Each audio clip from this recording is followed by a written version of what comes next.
We're here today during this very pivotal moment in time. We're gathered at Simmons College, a historically black college and university. We're grateful to our president, President Dr. Cosby, and to Dr. Frank Smith, who has graciously opened the doors of this college for us to be able to be here today, to stand in solidarity with the families of those who have been slain by the senseless realities of this nation. We're here because we're here to stand with the family of Breonna Taylor. So we're here to let the nation know today that we are united in purpose, united in vision, and united in our assignment. Today is a day of policy and teach-ins. Our state representative is here who has introduced Breonna's Law into the legislature here in Kentucky. We intend to take this across the nation. You'll hear more about this today, but we are just thankful for your presence, and we invite you to be a part of this conversation. And who will help spearhead our conversation today is one of the most fearless freedom-fighting soldiers of our time. One of the co-founders of Until Freedom, Linda Sarsour, will continue to lead us through our day today. Let's give her a hand as she comes. Yes.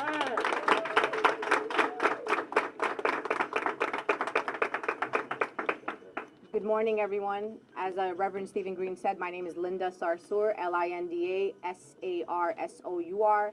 I'm one of the co-founders of Until Freedom.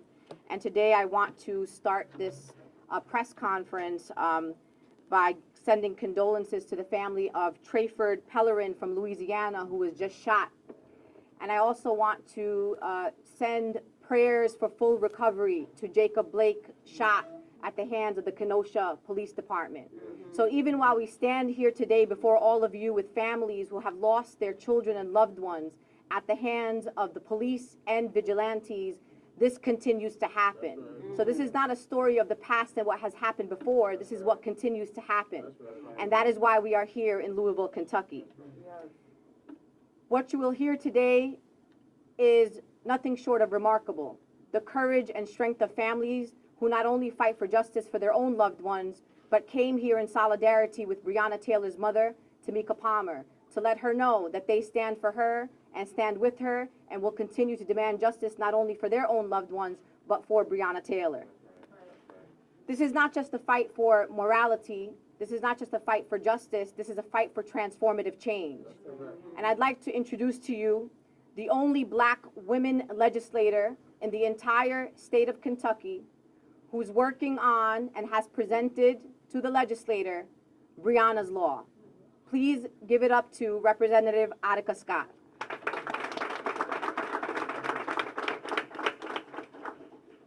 Good morning.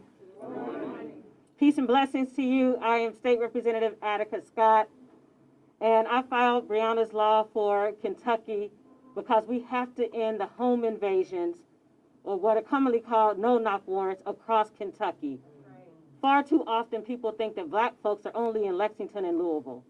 Black people are in every single one of our 120 counties in Kentucky. Every single one. Breonna's Law for Kentucky would mandate that when a law enforcement officer is involved in violence against the people they are supposed to protect and serve, that they have to submit to alcohol and drug testing. You don't get to wander off for an hour or more. We don't know where you are and what you're doing. That's correct. And then the third piece of Breonna's Law for Kentucky would mandate that before a warrant is served, 5 minutes before, 5 minutes after, those body cameras have to be on. That's correct. We pay far too much of our taxpayer dollars for those body cameras not to be used. Yeah, that's correct. Now, we've already been attacked by the Kentucky State Fraternal Order of Police for Breonna's Law. They didn't attack the white man who talked about filing a no-knock warrants bill. They didn't attack Rand Paul for talking about filing a no-knock warrants bill, but they have attacked us. And in fact, they had the nerve to align Breonna with violent drug dealers in one of their latest posts, in one of their latest attacks. But we will not back down. No, we will not. We're going to keep fighting.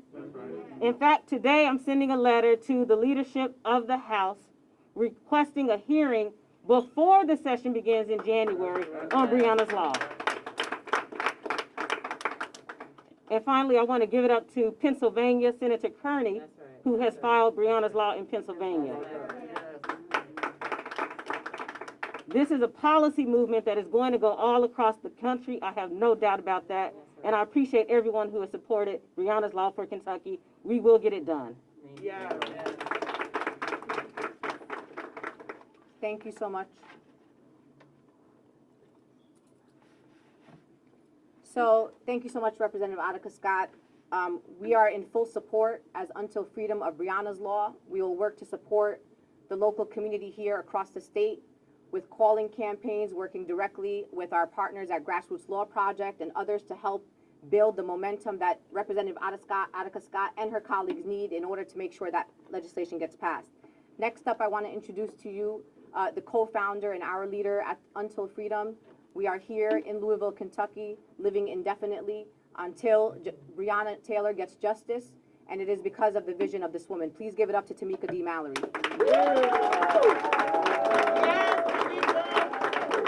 Good morning, good morning. Yes, we are living in Kentucky indefinitely. I don't know who came up with this plan, but I'm now forced to stick to it because I said we were going to do it, right? So we're here, and it's been really good. It's been a great experience to be here in Louisville, not just to be here supporting the family, which is obviously why we came, and we will continue to do that no matter where we are in the world. But it also has been a humbling experience for us to stretch beyond our comfort zone, to leave our homes, to leave our families. I'm happy that my son came down to join us this weekend, so it brought a little bit of home to fill up my stomach and make me feel good.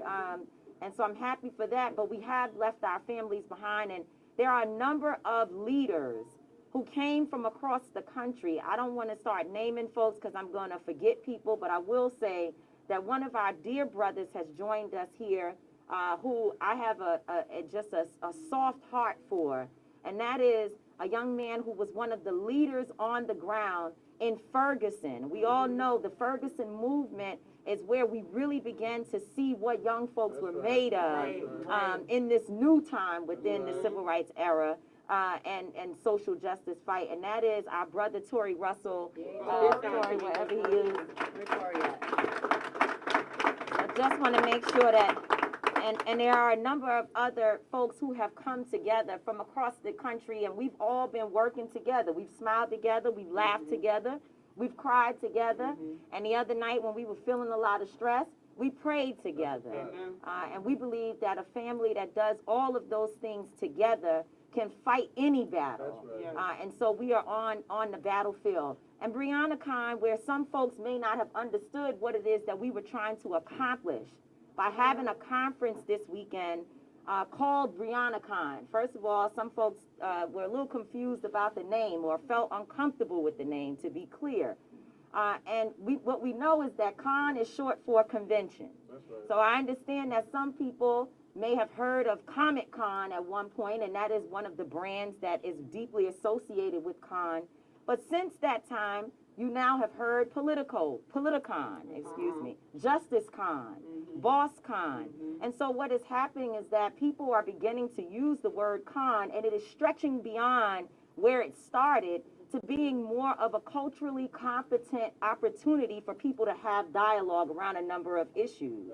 And we strive, everybody has to know your audience. Until Freedom is very specific about going to places where folks don't usually go. We are very intentional about bringing people into this work who are not always on the front line. They're not always protesting. They don't necessarily have entry points into the work. Maybe they feel that they're not invited, that they won't be included because they're dancing on a pole at night or standing on a street corner in the daytime. Our goal is to draw those people in so we can change their lives and get them to be a part of this movement that is about them as well. And so you may not understand our mission. Some folks may not understand why we do things the way that we do. But what we know is that at many of the events that we had and the activities this week, we met people who said, I'm from this town, but I've not attended a protest, and I'm glad that I learned more about what it is that you all are doing. I'm going to say Breonna Taylor's name. And I also want to say that Breonna Taylor is not just a young woman who was killed. That's right. She's a young woman who had a life. And so beauty and entrepreneurship and all of these things is a part of the woman who was and the community that she left behind. And that's why we came here to be diverse. And we protest for sure. We the first ones that will go out there and protest. But we also understand the importance of uplifting a community and giving people the vital tools that they need to feel a part of this work. And so that's what BreonnaCon is about. So run, tell that, everybody. Tell them what I said this morning and tell them that we are not online on social media. We're outside in the street for real, for real. I am, and you know, one of the things we have learned, and we're being joined by Pastor Tim Finley of Kingdom Fellowship Church, who has been an incredible ally of ours. And thank you, Pastor Finley, for coming. Thank you. I know we called you like 10 minutes ago and told you to hurry up because we forgot. Sorry. But you know, as we have been out canvassing in the community here, we've done for the last 2 weeks, we've served at least 4,000 families just with our produce and farmers market, alongside someone who has quickly become my dear sister in this town, and that is Sadiqa Reynolds, the president of the Louisville Urban League. We put together an operation, and through the support of folks nationally, through the support of relationships that our brother Trader Truth has and others, we've been able to service the community. And one thing we realized is that everyone wasn't going to come to us to get their boxes of produce, so we had to go out into the community. And while we were out canvassing, informing people about our work, informing them about Until Freedom, bringing them food and trying to service this community and be good neighbors, as Linda says, we saw the same thing we see all over the country. Everywhere that Black folks are concentrated, where we live in our communities, we are starving. People are starving. We're starving for resources. We're starving for attention. The communities are neglected. And grassroots organizations like the ones that are listed here, the ones that we have learned about, the people we're working with in this town, they're doing a darn good job, doing the best that they can, such as all of us across the nation. But until we get proper reparations for the harm that has been caused to our people, we will never be able to heal what we see happening, whether that be the gun violence that's going on in our communities. Yesterday, we attended an event. I was told by Attorney Lanita Baker that there was a gun violence event honoring families who have lost loved ones, and that we needed to show up there. And so along with Portia Williams and Yandy Smith-Harris and others, we went together to this event. If you don't know, anyone from the media who was here that did not cover yesterday's event, you need to make sure, if you didn't, that you find out, because it was the most beautiful moment.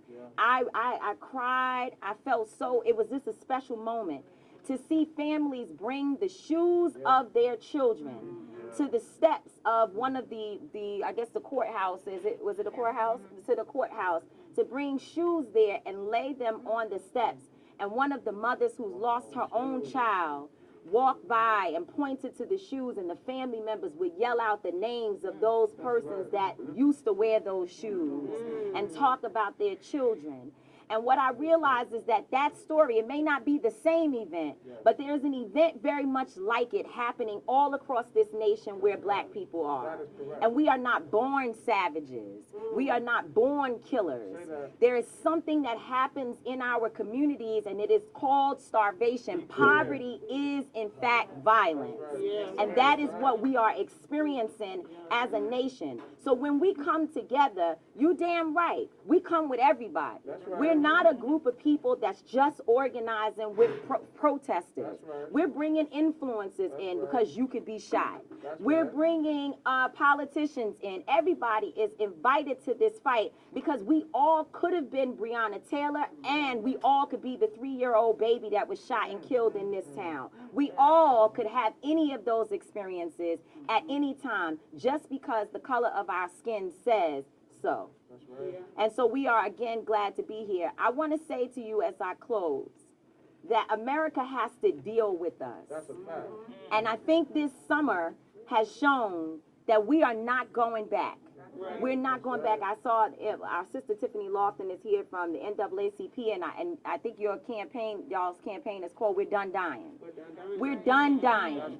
We are done dying. And I think this summer has shown that even in the face of tyranny, even with since we've been in this town, helicopters flying around, we've been under heavy surveillance everywhere we go, unmarked cars, all that we've experienced. And which is literally terror, because the bottom line is that we're here because you summoned us here by killing our sister. We didn't just show up in this town because we had nothing else to do. We had to come here because there was no justice for our sister. And so if you give our sister justice, then maybe we can go home. And that's happening across this nation. But we have to be dealt with. You will not distract us. Your trolls will not distract us. Your special forces will not distract us. Some of us have decided that we are willing to die on the battlefield for what we believe, because we're either dying in our homes or we're dying on these streets. And I, for sure, would prefer to stand up and die in that way than to have you shoot me when I wake up out of my sleep. So thank you all families for being with us today. We brought these families together because this fight is not just one family's fight. We need to be able to show that from city to city, state to state, the hell that black and brown people across this country, and particularly black people, are facing, it has not stopped, but we ensure you that we will continue to press forward until justice rolls down like a mighty river. Thank you very much.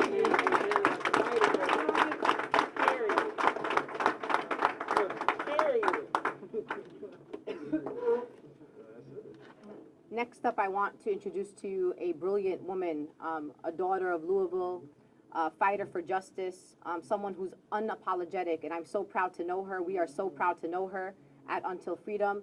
Please welcome Lanita Baker, Esquire, who is one of the attorneys representing the Breonna Taylor family. We're also joined by Tamika Palmer, the mother of Breonna Taylor, Bianca Austin, who's the aunt of Breonna Taylor, and also nationally recognized, one of the most brilliant freedom fighters in this country, someone who unapologetically fights for black people and all people every single day, Benjamin Crump, Esquire.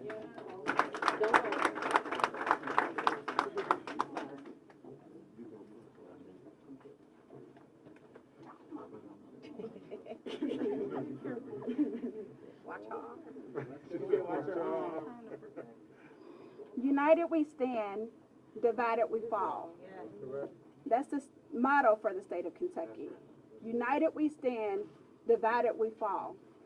And in this fight, the fight that we're currently in right now, that's the only way we're going to get through it. All of us have to stand together to get to the finish line, to stop the attack on blackness in America.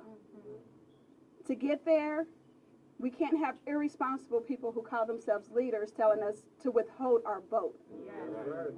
Because it's more important than the race that's just at the top of the ballot. We have races down the ballot. And in Kentucky, are we calling those people down the ballot to say, hey, where do you stand on Breonna's law that's been introduced? Are you going to vote in favor of Breonna's law? And if they say yes, they need to state it publicly so that everyone knows where they stand. Now is not the time for silent allies.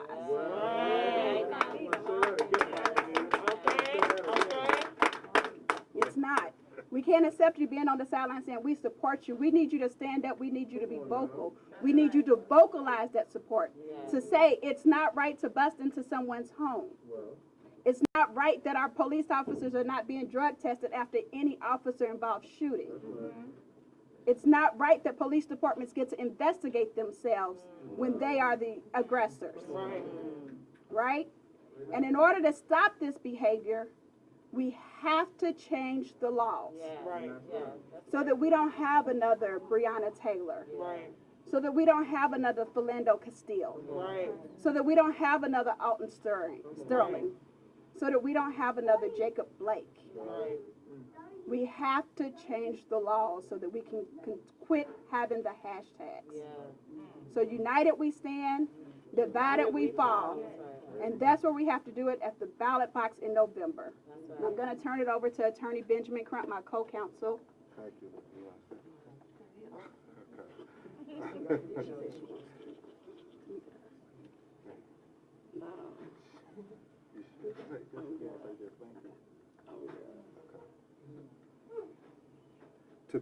Tamika's been a little shy this morning, but y'all, let's give her love and tell her we stand with her.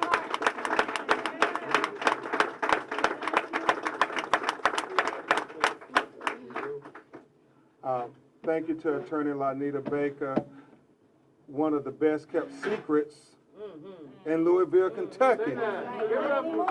I know. Amen. Mayor Big O.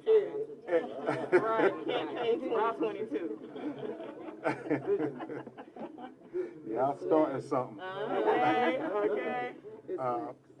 It is certainly appropriate that we're here until freedom, and so grateful to the leaders, Queen Tamika Mallory, Queen Linda, my son, the General, and all the leaders of this great organization to have us at Simmons College.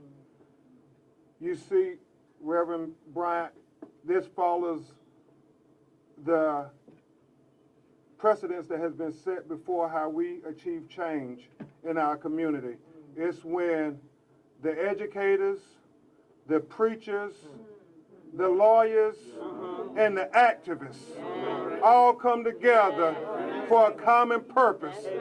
And the purpose is to speak up for our children, to stand up for our children, and to fight for our children. Because if we don't do it, we can't expect anybody else to do it for our children. So thank you, Until Freedom, for leading the way.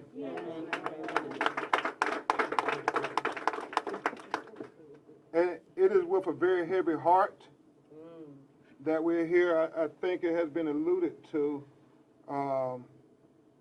what happened in Lafayette, Louisiana, with Trayford Pellerin.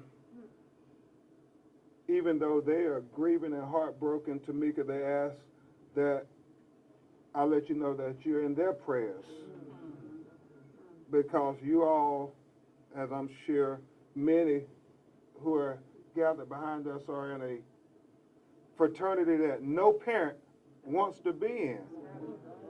You saw that video. I mean, he had 11 officers falling behind him, and they thought the only thing they can do to de-escalate a man who is having a mental health crisis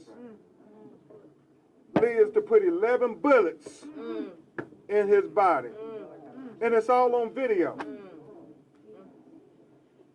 But yet, they continue to try to justify this legalized genocide of colored people.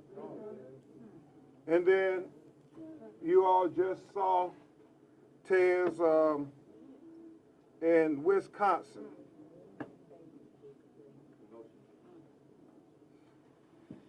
You saw Jacob Blake, and I was talking to his father, his namesake, Jacob Blake Sr. And as hard as it was for him to think about his son being shot 7 times point blank range, while the officer was holding on to his t-shirt, my son, I mean,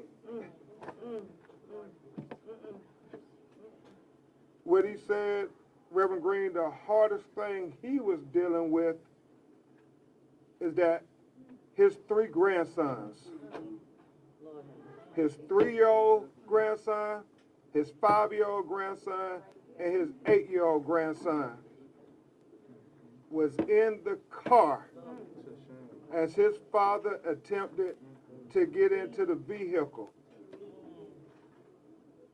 And they did this in front of them.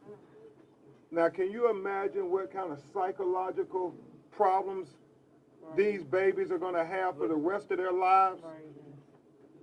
Sean, we call it racial battle fatigue. I mean, we saw it throughout our history. We saw it with Emmett Till. We saw it with Raquel Boyd in Chicago. My Lord, we saw it with Trayvon Martin in Sanford, Florida. All the way up to Ahmaud Arbery, George Floyd, and Breonna Taylor. So I joined my co-counsel attorney Lanita Baker in saying, we gotta act. We can't let people divide us. We got to be united because they picking us off. They picking us off one by one. I mean, think about the names who they picked off. The Laquan McDonalds, the Alton Sterlings, the Philando Castillos, the Sandra Blands, the Atiana Jefferson, the Eric Gardner, the first I Can't Breathe case. I mean, and the Mike Brown, Tamir Rice, Freddie Gray, Trayvon Martin, Rayshard Brooks, Raquel Boyd, Sandra Bland, Stephon Clark, Ayanna Stephon Jones, 7 years old, in her apartment, just like Breonna was. A no-knock raid. Pam Turner. Oh my God, Pam Turner. One of the worst executions. They picking us off, brothers and sisters. And if we don't get united, all of us get united with a plan, they might pick your child off next. Come on, Attorney Crop. So, yeah, I want to introduce to you all a woman who has a woman who has come to epitomize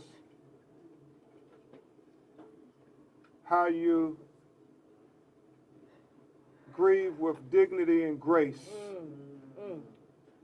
A woman who is here not only for Tamika, but was also for so many other parents who were executed after her 17-year-old son was executed after he was profiled, pursued, and shot in the heart while talking on the cell phone, walking from the 7-Eleven.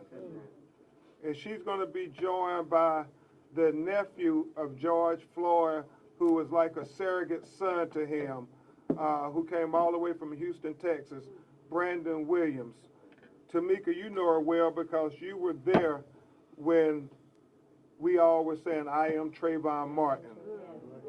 Y'all, please open your hearts and give a welcoming round of applause for a lady who has lived it all. Sabrina Denise Fulton, Trayvon Martin's mother.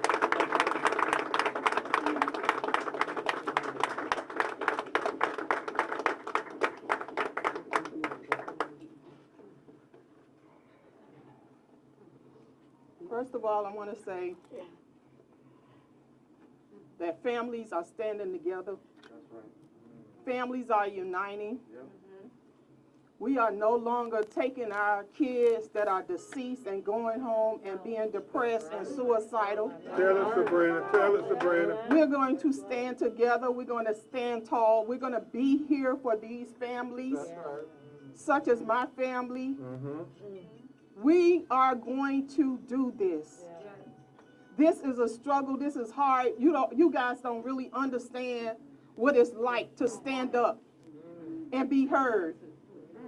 You don't understand what it's like to stand your ground in your own home. Come on.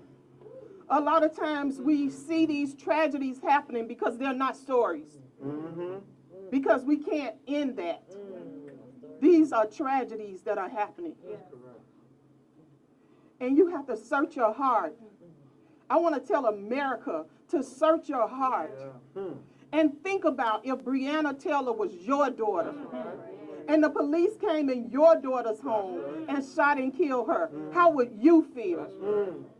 What would you want the law to do? My Lord. What laws would you want applied? We have to think about those things.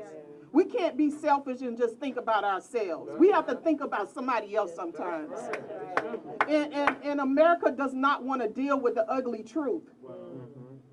They don't want to deal with racism. They don't want to deal with discrimination. They don't want to deal with racial profiling. They don't want to deal with all of those ugly things. But they're happening right there in front of your face. You can't ignore it any longer. We have to be active. We have to get involved. We have to participate. We have to continue to stand for these families.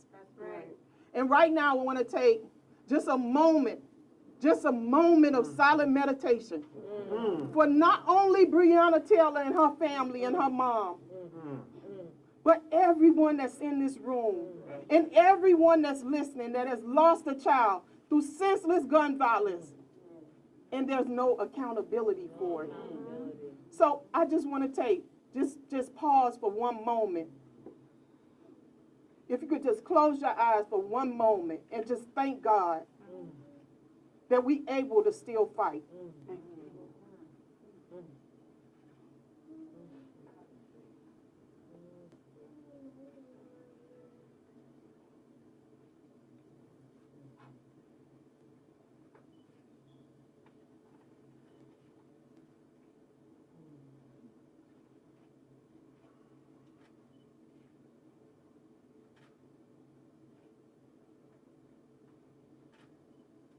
And to all the families who have lost a child, never give up. Keep fighting. Keep pushing forward. On your sad days, be sad. On your days you cry, cry. But then get back up. We got to get back up. We got to keep moving forward because the beat goes on. We got to continue this fight. We got to continue this struggle. And it's not easy, but we have to do it. And we can do it together. We can do it united. And we can do it. We definitely could do it. God bless you all. And Linda, Brandon is shot too, Tamika. So Teslin Figueroa is going to come up with them and say a brief word on behalf of his uncle, who was like a father to him, them together.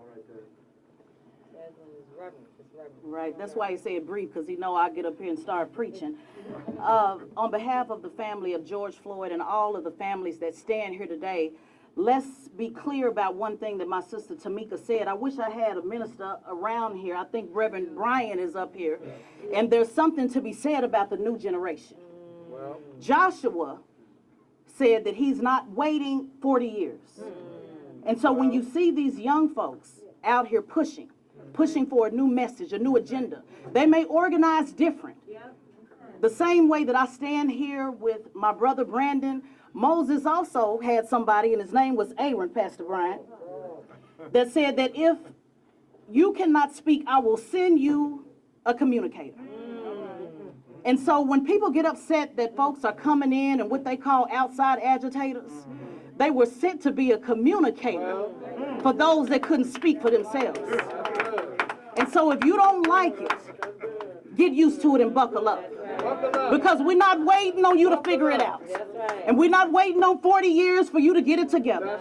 And we ain't begging and we ain't pleading, we bossing. So either you with us Are you not? That's right. We looking for allies and soldiers. That's right. Allies are good, but soldiers are better. That's right. It's called having soldiers on the front line. Is there a soldier in the house today? That's right. I don't need no allies. In the military, I was a soldier. An M60 gun with 100 rounds on my shoulders. And that means we straight shooting. I don't mean literally, but I mean spiritually. Every principality that tries to stop this group. Every spirit that tries to deter. Talk to him. Let it be known that we are standing on a rock. And there'll be no going back. There'll be no turning around. And if you don't like it, then just go ahead and bow out now. The sidewalk was made for you because we in these streets. Get on the porch because we in these streets. Doing drive-bys. Drive-by means not literally, but mentally doing drive-bys. I was brief. Okay, but thank you on behalf of the George Floyd family and Brandon Williams. This young man is 29. Young man that came out and wanted to stand. Thank you so much, Trade of Truth, to make sure that he was involved. That's really important. I want to say this before I sit down. As you organize on behalf of these families and the names of George Floyd and Breonna Taylor and all these, reach out to these families. Because they need to be, Tamika, Trade of Truth made sure. I want to make sure that George Floyd is here. It's not about just saying their name. It's about making sure they got a seat at the table. To make sure they're involved. And for those who were confused on social media, Breonna Taylor's family was involved on this entire event. Nobody making no moves without the family being involved. Now go ask the media when the last time they asked for a comment. Go ask the media when the last time you said, well, what do Linda got to say about it? Or did you just write the article with Linda without a comment? Did you just write an article on Tamika without getting a comment? So let's not start, I'm wrapping up, he hit me on my back. Let's not start talking about who don't get involved, because everybody that stand up here, we standing with these families and they're standing with us. Now the question is, where do you stand? Come on now. Come on.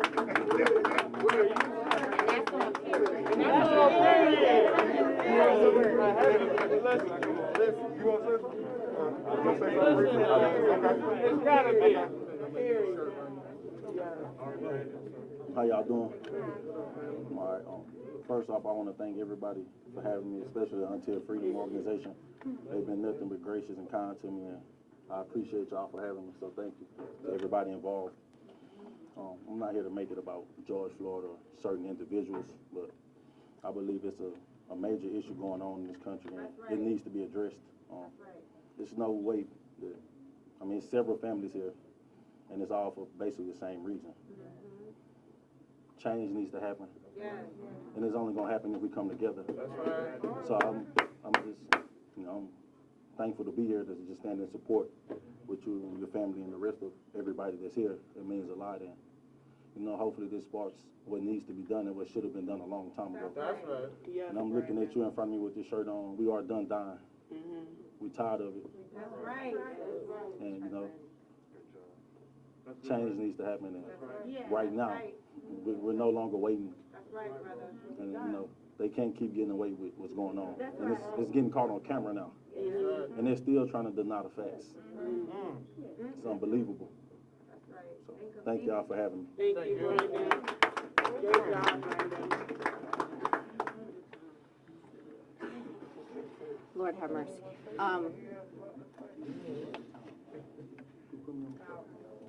Next up, I want to introduce another young man, an attorney who also is part of a new generation of people unapologetically fighting for Black and brown people here in our country.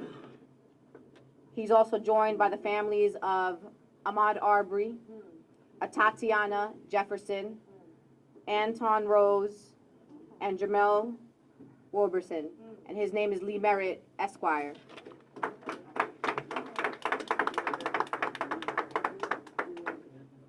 Good morning. I'm going to go ahead and be joined by a few people. I'll start with my brother here. Sean King and I grew up together. We went to Morehouse together as students, and we started doing justice work before we knew what it was, right? And he's holding a very special young man. His name is Tristan. Tristan traveled here with me from Chicago. And Tristan's dad was a security guard. His name was Jamel Roberson. He was the quintessential good guy with a gun. And he stopped a mass shooting at a time in the country. We were hobbling from mass shooting to mass shooting. It was the same month, really, as Sherman Oaks. That's right. It's the same month as Tree of Life. And a young man entered a club in Chicago and began indiscriminately picking off patrons. And Jamel sprang into action, and he held the shooter down, and he waited for the police to arrive. And when our militarized police, when our murderous police arrived, who have proven that they lack the training or competency to engage the black community in any meaningful way other than violence, they shot his dad 4 times in the back, killing him. Hero. His father was a hero, a national hero, a treasure. And Jamel Roberson should have been enough. Trayvon Martin should have been enough. That's right. I have so many stories and so many families, and I'm sorry, that is a curse word. It's not story. Thank you, Sister Sabrina. So many tragedies join us here. We don't want this club to grow any bigger. That's right. We want Breonna Taylor to be enough. I'm joined here today, and if Ashley, if you don't mind coming to stand with me, I'm not going to make you say anything per se. My AKA sister, Ashley has become a part of my extended family. She's from North Texas. I'm tempted to say you're from Fort Worth. Is that fair? No, I'm from Dallas. From Dallas, Texas. Get it right. Get it right. Her sister was like the HBCU we stand in today. Her sister was an HBCU, a historically black college graduate from Xavier University. Family was so proud, and they remind me so much. They're clients, but they're close friends.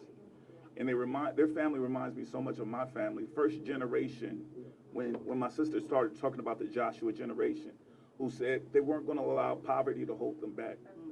They weren't going to allow societal limitations to hold them back. And they began to break barriers, the first in their family to graduate high school, the first to attend college, the first to plan to get a graduate degree.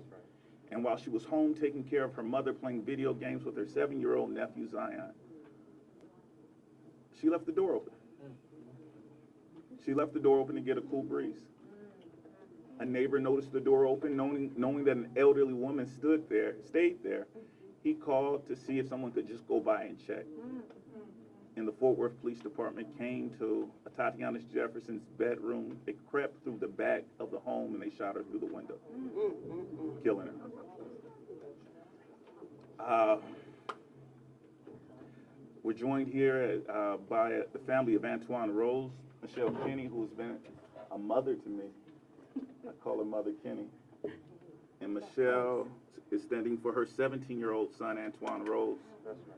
And I can remember the first day I met Michelle, I sat down on her couch. Her son hadn't been buried yet. And we just talked. We talked about my dad. We talked about Antoine's dad. We talked about how hard he had to work to not only get out of the circumstances that he was born into, but to lift others up as he went. And Antoine Rose was preparing to be such a leader for the community of East Pittsburgh. But our best and our brightest are being killed.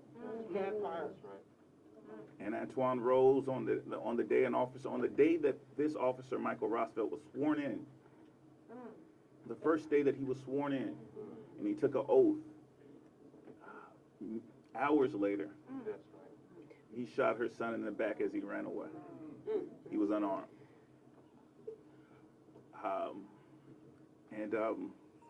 This community of women have learned to support each other. And unfortunately, the number continues to grow. And I can't even say most recently now, because if you just give it an hour, the police are going to kill someone else. 4 times a day. 4 times a day on average in this country, which makes it the deadliest police force in the modern world. Do you all understand that no nation kills or incarcerates more of its citizens, period? That's right. This is a genocide. That's it. And we haven't seen the genocide play out in such stark terms as the broad daylight murder of Ahmaud Arbery by a legal system that said that that was okay. And I'm so thankful for Wanda Cooper to join us here. And if you don't mind just coming to stand with us. Wanda Cooper Jones is a pillar of strength and grace and dignity. And every time these families come together and stand with each other, they heal a little and they hurt more, because hurting is part of the healing process. They all wanted to be down here to stand with. Honestly, we told them that Sabrina asked them to come out, and with that mother calling, to stand with Breonna's family. This is not the first time. This will not be the last time. We don't need new bodies. We have enough tragic stories to go around. And if we are going to declare an end to it, we do it in the names of the bodies that already exist and in the names of the people still yet to come. We have to stop this culture. We are done dying. And when we say we are done dying, that means we don't move past Breonna Taylor's case when they tell us that their laws won't allow for justice. Change your laws. We won't move on past Breonna Taylor's murder until the people who murder her go to jail. Until the laws all across the country, and I appreciate the sister mentioning that now it's spreading, that Pennsylvania is considering the Breonna Taylor's law. Because we know that there are so many families in Pennsylvania that are set up to join this club, and we want to close membership down. We believe that this stops here. And so I thank you all so much for standing with these families and giving us the opportunity not only to share our suffering, but to join you all in this fight. We believe that we are stronger together, and we will do whatever it takes to end membership in this club. We do not have to live in a culture where police on average kill 4 people a day. That is not acceptable. And so we declare that it's over now, and I want to give these women, this baby, this community, a chance to stand together, to speak to you all, and share with you our vision for the future. Right. Thank you. I wasn't prepared for this, and I see Miss Wanda dipped out on me. So did you? We say this all the time, and I really do mean this. We don't need any more members. Like this club should be closed. When my son was first murdered, in Lee, he was in Pittsburgh within 24 hours, thank God, because I was lost. So when we tell you that you don't know what this feels like, not only do you not know, you don't want to know. You do not want to ever have to bury your baby. And my son was my baby. So to all of the mothers here, I think I have spoken to every single one of them. What the world didn't know was y'all bonded us. You bonded us for life. By killing us, you connected us. So for that, I'm grateful. Because now I'm not alone. I got mothers that are going through the same thing I'm going through. And whether it's a bad day or a good day, I got a phone chain that I could pick the phone up and say, today is not a good day. And to the police that keep killing us, just pray one day that it's not your child. Because right now it's ours. But we can't predict the future. So this club could be entertained by some folks that don't want to be in it. And the only thing I say to everybody is keep fighting. Because I'm here for a lifetime. They took my son's life. I'm here for a lifetime. Thank you so much. Thank you. And I've been fortunate to be able to stand in this fight, as I mentioned earlier, through every case, through my entire career. My brother has been with me, Sean King, and we have walked so many families through this tragedy. I'm asking for him. I'm sorry. Linda, if you want to introduce him, I'll take the baby and I'll let you guys handle it. Reclaiming my son. Trying to act like Sean King, just his friend. Thank you, Lee, and to all the families that have come up here. You know, we got your back 100%. I wanted to give a shout out to One Hood who's here and our brother Jasiri X. That's right. Because we have soldiers and warriors all over this country, and those are our soldiers and warriors from Pittsburgh, Pennsylvania. So we see you, One Hood, and all the great work that you do every day. This fight is for everybody. everybody has a role to play in this fight. Everybody who has a platform has a responsibility to fight for the very people who gave them those platforms and put them there. And so we stand here with Shaun King, co-founder of Grassroots Law Project, someone who has risked his life so that he could bring justice to the many people who have been harmed and impacted by vigilantes, white supremacists, folks who have said things against our communities, to hold them accountable and to stand with the many families. So he has a big platform, but Shaun knows how to use it. And so we see his role in this movement. We see the work that he does. Not everybody got to be with Shaun King, but we understand the importance of his role in this movement. So we want to give it up to Shaun, and we want to give him this platform. Shaun is our friend. Hello, everybody. First and foremost, I wanted to say I'm not an outsider.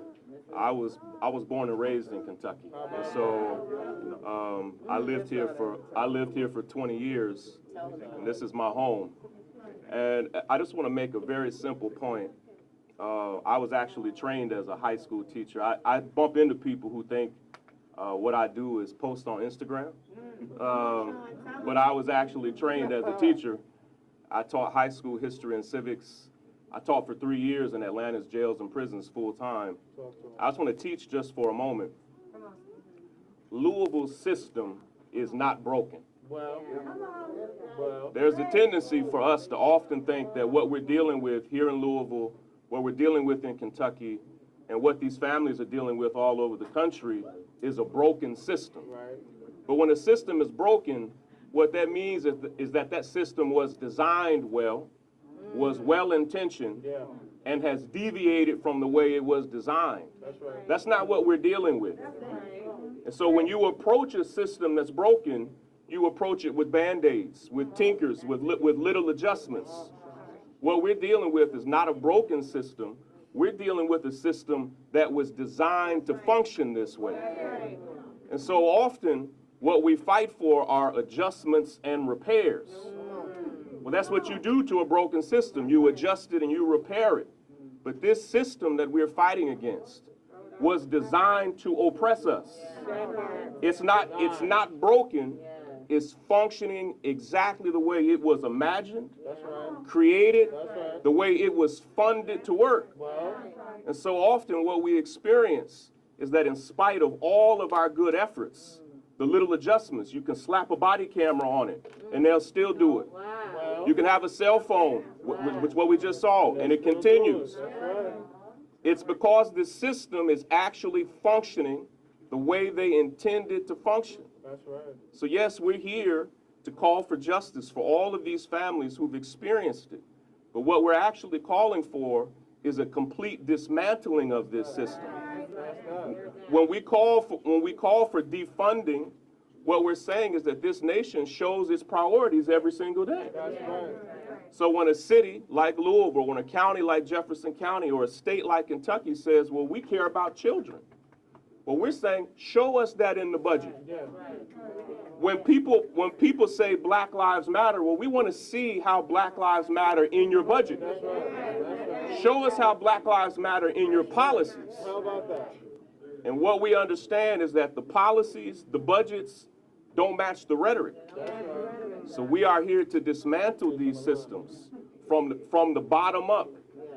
And as we stand with these families, we're also calling here in Louisville and here all over the state of Kentucky, we're calling for a complete reimagination. I'll close with this, of what public safety means. Listen, if you go to the safest communities in Louisville, if you go to the safest communities in Kentucky, you can hardly find a police officer in those communities. Talk about that. Imagine in your mind the safest neighborhoods in this city. That's right. There are no police there. That's right. Let me tell you why those communities are safe. They're safe because everybody's employed. Come on now. Everybody is well housed. Talk about it. Everybody has access to quality health care. Say that. Mental health is actually given treatment. Say that. That's good. Substance abuse is given treatment. Say that. And let me really make it personal. They don't even execute no-knock warrants in those communities. Every single study for 40 years shows that black folk and white folk use drugs at the same rate. Every study shows that rich white folk and poor black folk use drugs at the same rate. But these no-knock warrants and the way they police our communities, they don't do that there. They receive treatment. They use health care. They have intervention.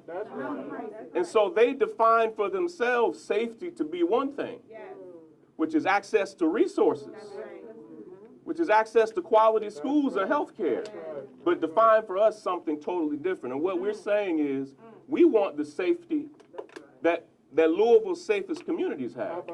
We want the safety that America's 10 safest neighborhoods have. And it's not police. That's the safety we want. And that's what we're calling for. And we are so immensely proud that these families are able to push through their pain, to hop on planes, to put themselves in harm's way during a pandemic, to still not just fight for their own case, but to show each other support and love. And lastly, I am so grateful for the Until Freedom organization. They are filling a need all over the country by loving on families and loving on communities in practical ways. We saw yesterday, Louisville felt the love, and it was a beautiful thing. So thank you all for having me. Let's keep fighting for justice.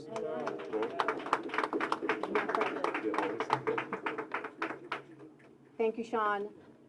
I want to acknowledge the presence of Dr. Kevin Cosby, who's the president of Simmons College, and we want to say to him,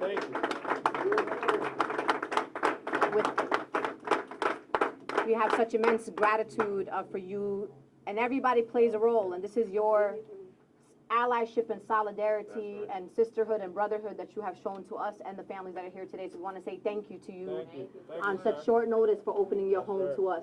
Thank you so much.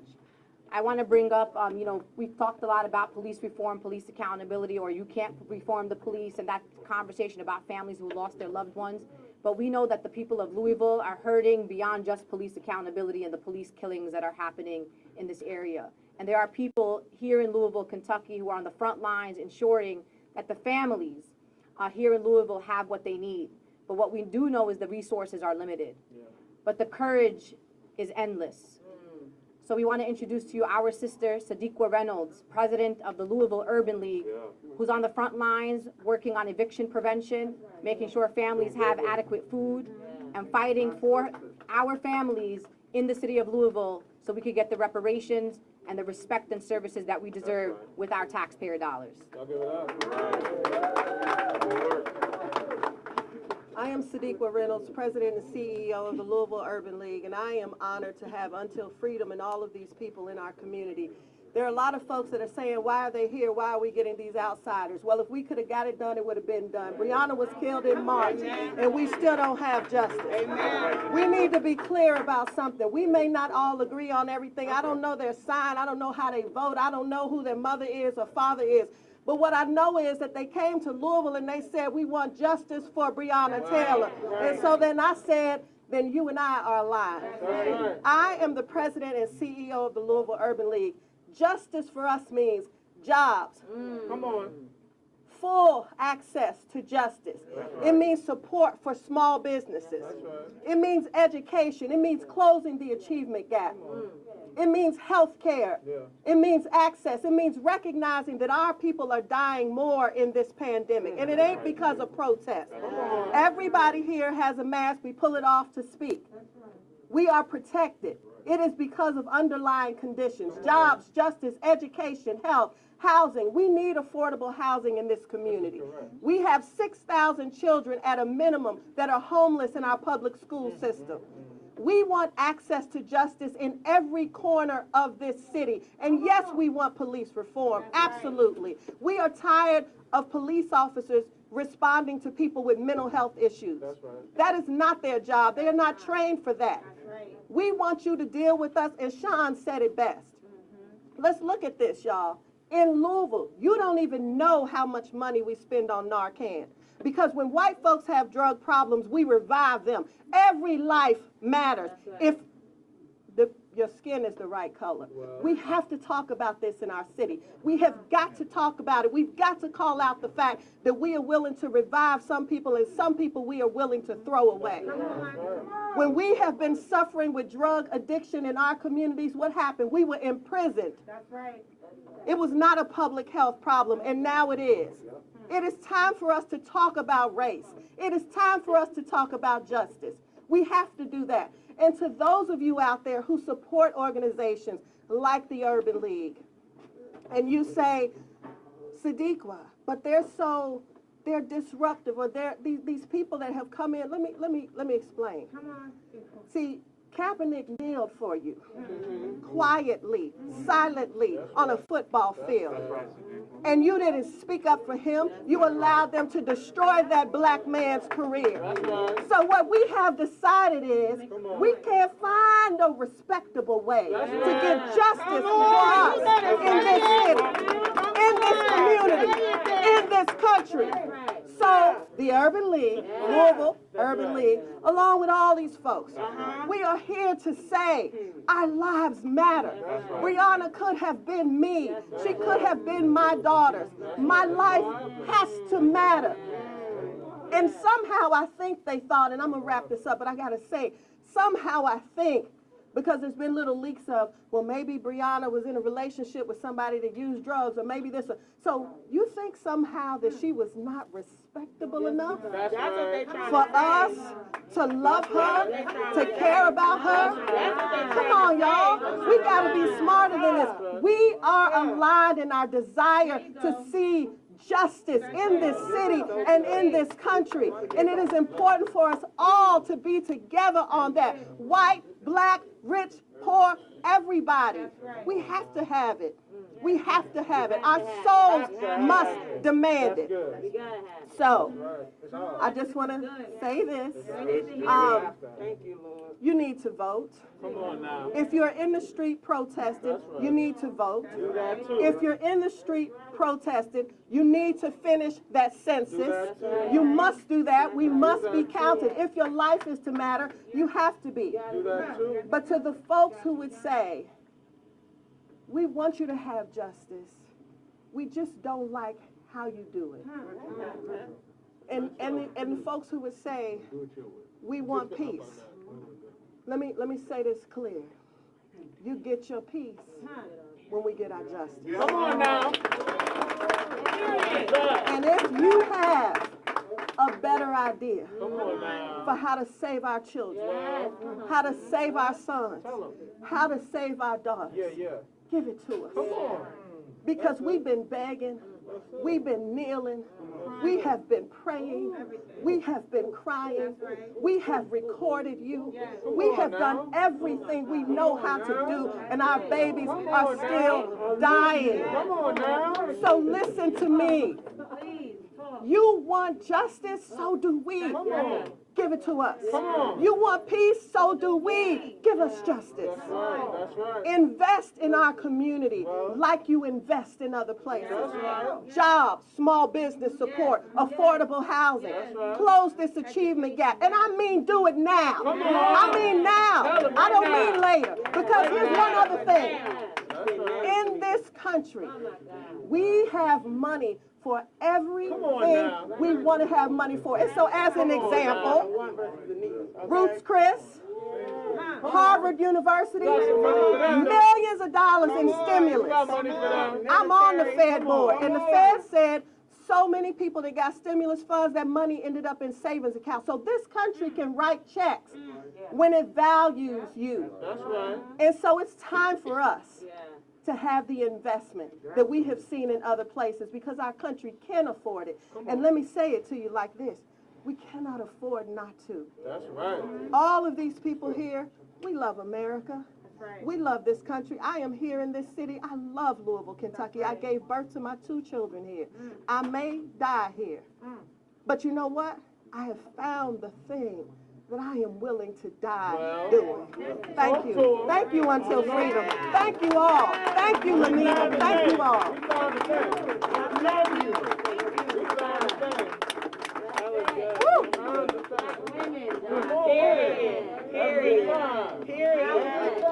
Lord have mercy. That's why I follow black women. One of the things about Until Freedom is we're not just a protest group. We understand how to organize politically, electorally. We know how to be in the street in our sneakers and beautiful sweatsuits that you've seen. But we also know how to put on business suits and walk into a member of Congress's office. We as Until Freedom know that elected officials work for us. I don't work for elected officials. We pay the salaries of elected officials. And just to give you an idea, we went to some of the neighborhoods here in Louisville to do food distribution, had conversations with people, and I would ask people, I said, who's your city council member? Who's your state rep? And it's not because people are uneducated. It's not because people couldn't find the information. Here's what the grandmas were telling us. They said, I ain't never seen nobody in my neighborhood. I don't know who they are. I never see them nowhere. I go to the church. I've been to the farmer's market. I be in here. I went bingo. I don't see nobody. So they did know the Urban League. When we told them come tomorrow, when we were canvassing in the west end of Louisville, we told them come to the Urban League to get some fresh produce. They said, oh yeah, we know the Urban League. But they didn't know who the council member was. And so this is not a slight on anyone. It's a charge and a challenge for elected officials to start knocking those doors and talking to those community members and asking them what they need. And I say that because we understand that this is a high stakes election. We understand that Louisville has an opportunity from the bottom of the ballot to the top of the ballot. And there are women across this country, black women in particular, who every day wake up to think about, to organize and to implement power, to bring people together and build power. So that when we come together and have that power, we can put people in office and we can take people out of office. So I want to introduce to you one of the most brilliant minds in this country, a woman who we will follow wherever she tells us to go, no questions asked. She can tell me to be on any street corner and I will be there. LaTosha Brown from Black Voters Matter. Well, the first thing I did right was the day I started to fight. Keep your eyes on the prize and hold on, hold on. Well, the last thing I did wrong, I stayed in the wilderness a day too long. Keep your eyes on the prize and hold on, hold on, hold on, hold on. Keep your eyes on the prize and hold on, hold on. Amen? Amen? Amen. Not are we done dying. You can't kill all of us. Come on. You can't kill all of us. And so as I stand here and I'm thinking, I'm so moved, sister. I love you. I love you, and I know it takes courage to even stand here. And the other women that are up here, the sisters got your back. We stand here in solidarity. We pray for you. We stand for you, and we shall fight for you. And so at the end of the day, even in this space, and as I'm here, you know, we were invited here a couple of months ago, Black Voters Matter. I want to do a shout out to the sisters who actually brought us in. Sadiqa, thank you, sister. She organized for us to come here. I want to thank, we were partners with Black Lives Matter. We were partners with the Urban League. We were partners with NAACP. I want to just shout out folks around the election. And let me tell you what I noticed when I was here. So here we are in Jefferson County. We're in Jefferson County in Louisville where you had 370 polling sites. But what happened on that particular day where you got 612,000 people who are in this county that can actually vote? Only one polling site. One. And we thought that the word that we heard is everything went well. No, it didn't. When we got off at the Urban League, the first person we saw was a brother named Mustafa, who said that he had went out to vote that day, but the reason why they wouldn't let him, he had received a letter on election day saying that he had voted Republican, and so he wouldn't be able to participate in the Democratic primary. He had never voted Republican in his life, and there were 13 other people out there waiting, so things didn't go as well as they said that it went, right? That ultimately there is a concerted, coordinated effort, y'all, to suppress the vote. And so what we have to do, what we've got to learn from the brothers and sisters from Selma, Alabama, which I stand on their shoulders, we've got to resist. And for us voting, this isn't a conversation about participation. We get reduced to black folks around, we're going to participate. No, this is about power. Right? This is about our power. And ultimately, when we show up, we win. I need y'all to hear me. When we show up, we win. It ain't by accident. So we've got to see a way that there are ways that we've got to go at this at different levels. Right? We got to protest and take it to the streets. We've got to long-term organize where we're building infrastructure in our community. And we've got to take folk out that stand in the way of our protest. And one of the ways we can do that, as Brother Malcolm said, by any means necessary. And so we've got to see the power of voting, right? Not as a tool around. Listen, I've been doing voting work my entire life. I am the first person up here to tell you that I don't think that voting is a panacea for everything.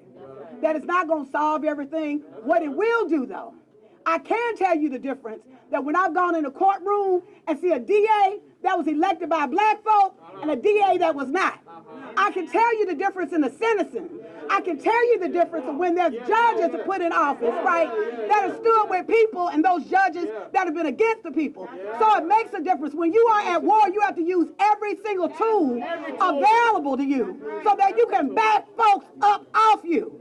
And so I'm going to say, brothers and sisters, not just here in Louisville, not just here, all across this nation, right? And I know we haven't brought it up, but I'm going to bring it up. We got a fascist, racist president that is in office, that is empowering and literally aligning himself with the law enforcement that are shooting us down like we dogs in the street. But what we can do is we can do something about it. Every tool that is available. So it's not just about you voting. It's your family. Get the people around you. Take 10. You got to get it. All of y'all are officially being deputized. So at this moment, you need to see yourself. You ain't responsible for just your one. Be a multiplier. Have a multiplying effect. Turn your 1 into 10. Because at the end of the day, when I say black voters, you say matter. Black voters. Matter. Black voters. Matter. Black voters. Matter. Thank you.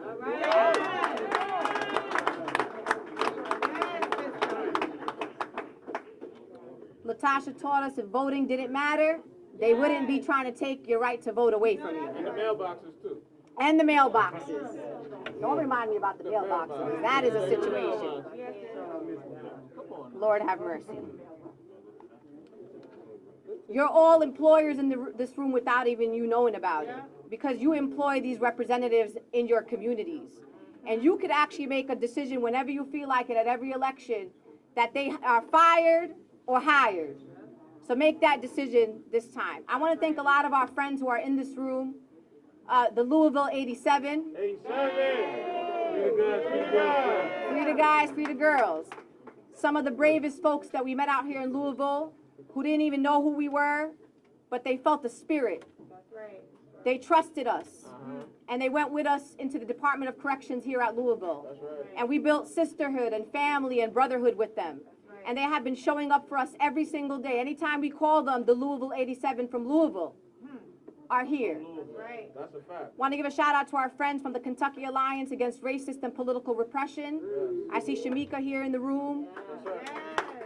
Yes. Transform Louisville Collective. We got folks here from so many organizations, as you can see behind me, the No Justice, No Peace Louisville. Support those young people. They're fired up. They're passionate. Need some support, some direction, but they're out in the streets, so we're very proud to work with all these folks. And Tamika said it, Pastor Tim Finley's here with us from Kingdom Fellowship Church. A truth teller.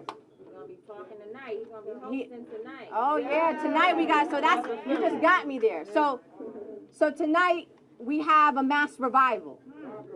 Because we are disruptors, but we are also servants of God. And we are so honored to have pastors not only here locally from the Louisville area, but also nationally, who are coming to tell you that we are with you, that God is with you, and no weapons formed shall prosper. So before that, because I'm bringing up a great man, an ally to us, a brother to us, Tuesday, which is tomorrow, August 25th, 2 p.m., we're going to meet at South Central Park. We are asking for our sisters and brothers across Louisville and outside of Louisville to come down, to stand in solidarity, to remind people that justice still has not been served. We want you to show up for the family of Breonna Taylor, but also for the many families that have been killed at the hands of the LMPD, and we have not forgotten them. We also want you to come stand with the protesters. 86 days in the streets of Louisville. They're tired, but their spirits are alive. And they need your solidarity. I want you to come and see a protest, say, I see you, and come stand with them tomorrow. But we need prayers because the LMPD put out a memo to the entire Louisville Metro Police Department. They told the Louisville Metro Police Department, every single officer, Tuesday's an all work day. You can't be sick, can't have a vacation, can't take your daughter to the doctor. I need you at work. So we can't allow the LMPD to out-organize us. There's about 1,500 police officers in the LMPD. So we hope that we are going to out-organize the LMPD because we will not be intimidated by the LMPD or any police department or any mayor, any governor, or any attorney general in this state. So because of that, we need prayer. And while our movement welcomes all people of all backgrounds, people of faith and people of no faith, we happen to be people of faith. And so we want to bring up a powerful brother, someone who has been praying justice into the world, praying love and compassion, standing with his sisters in the movement. Give it up to Reverend Jamal Bryant from New Birth Church in Atlanta, Georgia.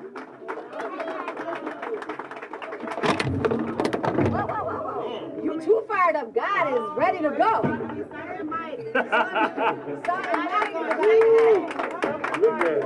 I done knocked over everything. The press conference is over.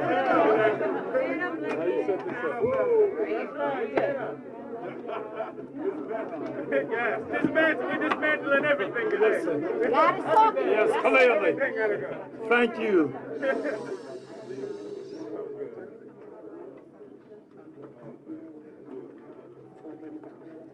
Talk about making an entrance. Let me thank Linda and Tamika for doing an amazing job of really putting out front leadership led by sisters. For far too long, we have sequestered our sisters to the background. And I'm grateful that our sisters are leading. And you've heard a chorus of super bad sisters get to the microphone declaring that the sisters are with them. And I wanted to come out and say that the brothers are with you all as well and underscore your leadership. Thankful for all of our allies and comrades who are with us on today. I'm coming from Atlanta, and I would be remiss if I did not highlight and underscore the presence of Portia Williams and Phaedra Parks, who are also from Atlanta. Atlanta, up until 5 months ago, was the headquarters for civil rights. But now Louisville, Kentucky is. And we're mindful of that. In the time since Breonna was murdered, John Lewis was killed by cancer. And he was the youngest person to speak at the March on Washington, and the last person to die from the March on Washington.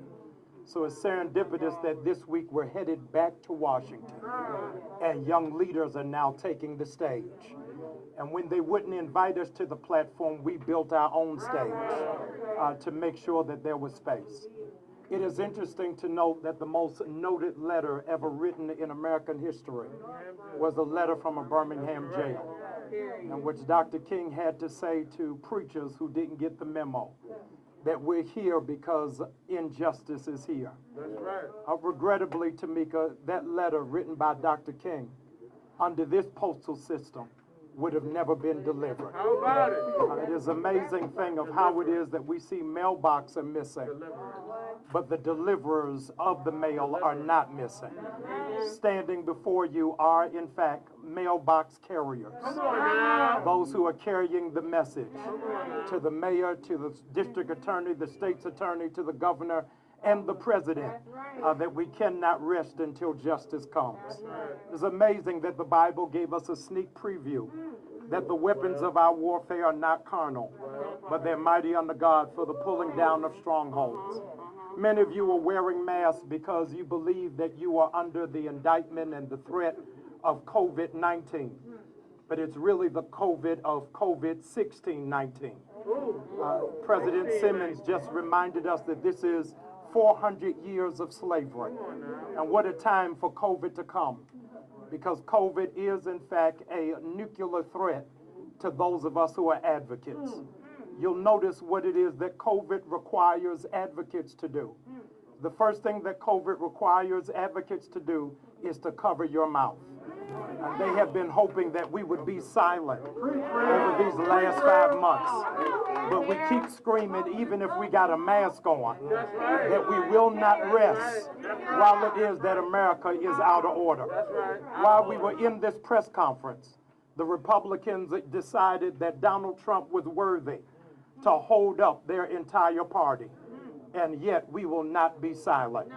The Bible requires of us that we would cry loud and that we would spare not. We can't be quiet, because while it is that we are suffering under the affliction of COVID-16, you'll notice that the police department is following the CDC by only doing one thing: washing their hands. They're washing their hands as if they are not guilty of murdering our dear sister. They're sanitizing their hands, hoping that by time we will forget what has happened.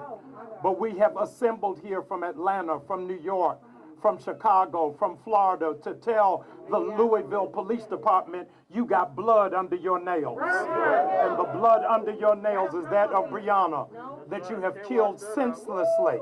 And we will not roll over and play dead. My 5th grade teacher gave me a bit of advice that Until Freedom has taken. And that bit of advice that my 5th grade teacher told me is that you've got to act like a stamp. Stick to it until you get there. And so we're going to be here in Kentucky until something shifts, until something happens. Last week, Congress called the Postmaster General to come and be accountable to why it is that mail isn't being sorted and mail is not being delivered. He had no answer. He failed the system, failed the citizenry, and as a consequence, he's failed the nation. But we're thankful unto God that Linda has reminded us that we've got another Postmaster General. That when we send him mail, he always delivers. For 400 years, we have been crying out. Over our head, we hear music in the air. There must be a God somewhere. He may not come when you want him to come, but he's an on-time God. In the time of trouble, he will hide you. His ear is not heavy that he cannot hear, and his arm is not short that he cannot save. And so right now, we're mindful that we're under a despotic president who is not for us. We are under a district attorney who is not for us. But we're thankful unto God that if God be for us, then who can be against us? I'm telling you, we have marched, we have cried, we have knelt, but Frederick Douglass said, I never saw prayers answered until I got off my knees. Tonight, we getting off our knees. And at 7 o'clock, we want all of you to meet us at the waterfront, where we are engaging in a high-level spiritual warfare, because we understand that when we call on him, he will answer. And I want you to know that we are praying that 4 people will get arrested in Kentucky. We are praying that this government will not allow another election to get robbed. We are praying that our children will not, in fact, have to figure out how to get Wi-Fi when they're forced to learn virtually. We are praying that our teachers will have a livable wage. We are praying that our workers will have access to capital. We are praying that our students won't just get scholarships to throw footballs, but to understand engineering and STEM. We are praying that our preachers will not contract prophetic laryngitis and lose their voice for the comfortability of that which is politically correct. We are praying that all of Kentucky will stand as a lamplight to the entire United States of America that business as usual is not acceptable. And we have waited 5 months for the mail to be delivered. But tomorrow at 2 o'clock is coming Federal Express. And you're going to have to sign for what it is that we are waiting for, because we will not be denied.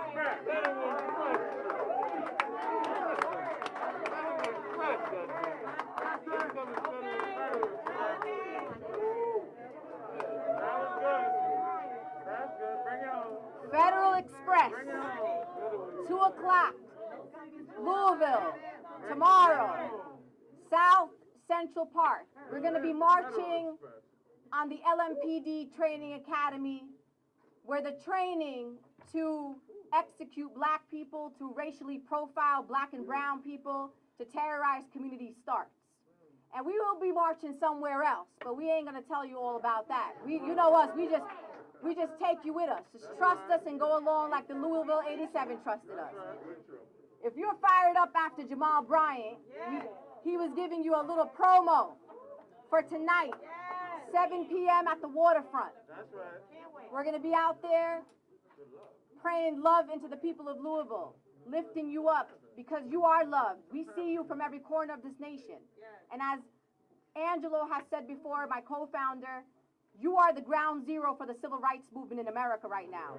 All eyes on you, Louisville, Kentucky. There will be history books written about you. There will be little black girls and brown girls and black boys and brown boys that will learn about your names, about your organizations, and about those protesters in the street. Don't let them ever underestimate you and the power that you hold. You are the home of Muhammad Ali. You are the home of Matty Jones. So let us honor those that came before you and meet us on the streets tomorrow at 2 o'clock at South Central Park. So right now, don't go anywhere. I want to introduce to you Leslie Redmond Esquire and Angelo Pinto Esquire, because we are a movement of activists and organizers, formerly incarcerated folks, hip-hop artists, attorneys. We have brought an intersection of the brilliance that our communities have so we could do this work holistically. And right now we're about to have the real conversations that need to be had. So we're going to start moving some things around. So if you want to not drop your microphones and stuff, try to do it really quick because we got to get into formation for the next part. So please give it up to Leslie Redmond, who came here from Minneapolis. She's from the NAACP Minneapolis, the president of the NAACP Minneapolis, youngest woman ever in the history of in the state of Minnesota to hold that position, and a brilliant young woman. Angelo Pinto is one of the co-founders of Until Freedom. She's a leader. She's the most brilliant woman. Listen, she told me not to say all that because she wanted to get to the panel. She wanted the leaders, But these are our leaders. Thank you, everybody. See you tonight, 7 o'clock. See you tomorrow, 2 o'clock.